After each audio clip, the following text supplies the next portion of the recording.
Seumpama Selamat pagi, biji Saudara Presiden. Kembali kita pagi hari ini sesawi. dan kita tetap membahas untuk beberapa hari ke depan ini melanjutkan yaitu tentang kesuksesan ilahi. Dan kita akan melihat di bagian lain, kalau kemarin kita mesti bisa istirahat dalam Tuhan, menggunakan waktu dengan Tuhan, pagi ini kita melihat satu bagian yang lain. Ada satu pola yang Tuhan berikan dalam kehidupan kita, yaitu yang disebut dengan pola anak kecil. Kalau kita tahu anak kecil, sebelum mereka itu bisa berjalan dengan baik, berlari, mungkin yang sudah alami hari ini bisa berlari, berjalan kemana, sudah pergi, dan lain sebagainya, itu diawali ketika sudah masih kecil, yaitu belajar untuk duduk sebelum mereka bisa berdiri.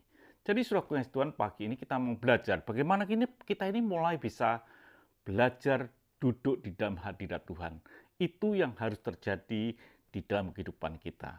Kalau kita tidak mau duduk dalam hadirat Tuhan, tidak mungkin sudah itu bisa berjalan di dalam kebenaran. Kita mesti belajar duduk di dalam hadirat Tuhan. Kita lihat saudaraku dalam firman Tuhan ini, dalam Lukas 10 ayat yang ke-39 dikatakan, perempuan itu mempunyai seorang saudara yang bernama Maria. Maria ini duduk dekat kaki Tuhan dan terus mendengarkannya perkataannya. Dikatakan, mendengarkan perkataannya. Dia duduk, dia mendengarkan perkataan. Itu yang terjadi dalam kehidupan Maria. Dalam hidup ini kita perlu belajar untuk menggunakan waktu, belajar duduk di bawah hadirat Tuhan, di bawah kaki Tuhan, untuk mendengar perkataannya, untuk mendengar firman-Nya. Setiap kita harus seperti itu. Di ayat berikutnya dikatakan Lukas 10 ayat yang 40. Sedangkan Marta sibuk sekali melayani. Ia mendekati Yesus dan berkata, Tuhan, tidakkah engkau peduli bahwa saudaraku membiarkan aku melayani seorang diri? Suruhlah ia membantu aku. Ini yang terjadi. Lalu si Marta minta supaya Tuhan itu peduli, supaya Maria ini membantu dia, kok hanya duduk saja. Tapi ada satu jawaban yang luar biasa, dikatakan dalam Lukas 10 ayat yang 42. Tetapi hanya satu saja yang perlu. Maria telah memilih bagian yang terbaik yang tidak akan diambil daripadanya. Saudara kasih Tuhan, ini kisah yang sederhana, saudara tahu. Di mana Maria mampu duduk mendengarkan perkataan Yesus. Mampu duduk mendengarkan firman Tuhan. Apa yang terjadi? Sejatinya luar biasa. Dikatakan jelas, saudaraku, di ayat yang ke-42. Tetapi hanya satu saja yang perlu. Maria telah memilih sebagian yang terbaik yang tidak akan diambil daripadanya. Dengan duduk di dalam hadirat Tuhan, Maria mendapatkan sesuatu yang tidak akan pernah diambil di dalam hidupnya. Artinya apa?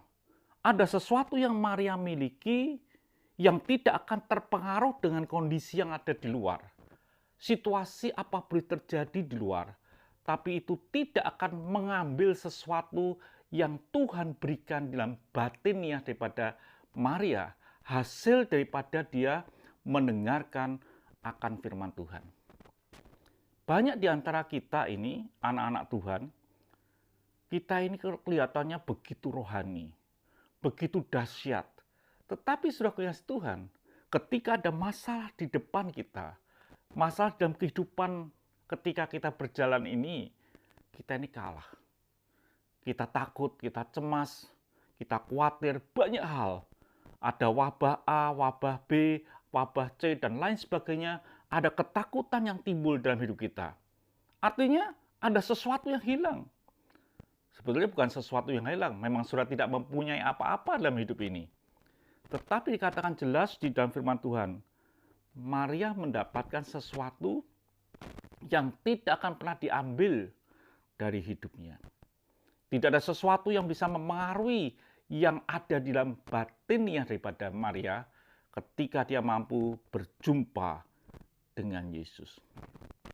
Biarlah hidup kita, ini sudah kasih Tuhan, mengalami seperti ini. Kalau sudah bisa mengalami duduk diam di bawah kaki Tuhan, mendengarkan perkataannya, maka sudah akan memperoleh sesuatu yang Tuhan berikan, yang begitu kuat di dalam hidupmu, yang disebut dengan sukacita, bukan kesenangan, sukacita, joy di dalam hati kita, yang tidak akan terpengaruh dengan hal-hal yang ada di depan kita, hal-hal yang ada di dunia. Apapun yang ada di dunia, kejadian apapun yang ada di dunia, tidak akan mempengaruhi kehidupan yang ada di batiniah kita.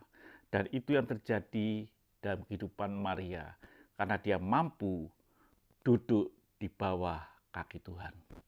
Setiap kita perlu belajar duduk, supaya saudara mengalami kesuksesan ilahi. Izinkanlah saudara tidak kemana-mana. Kesuksesan ilahi bukan pada waktu saudara memuji Tuhan sebagai song leader. Kesuksesan ilahi bukan pada waktu saudara berdiri di belakang mimbar menyampaikan kebenaran firman Tuhan. Bukan. Bukan itu. Kesuksesan ilahi bukan ketika saudara diberkati dengan berkat yang berlimpah-limpah, bisa keliling ke luar negeri, bisa ke Israel berapa kali. Bukan. Kesuksesan ilahi ketika saudara mampu duduk di bawah kaki Tuhan dan saudara memperoleh sesuatu yang tidak akan diambil daripadamu, sesuatu yang tidak akan pernah terpengaruh dengan apa yang ada di luar ini. Itulah kesuksesan ilahi. Tuhan memberkati. Sampai jumpa esok pagi. Mari kita berdoa. Terima kasih Bapa untuk pagi hari ini.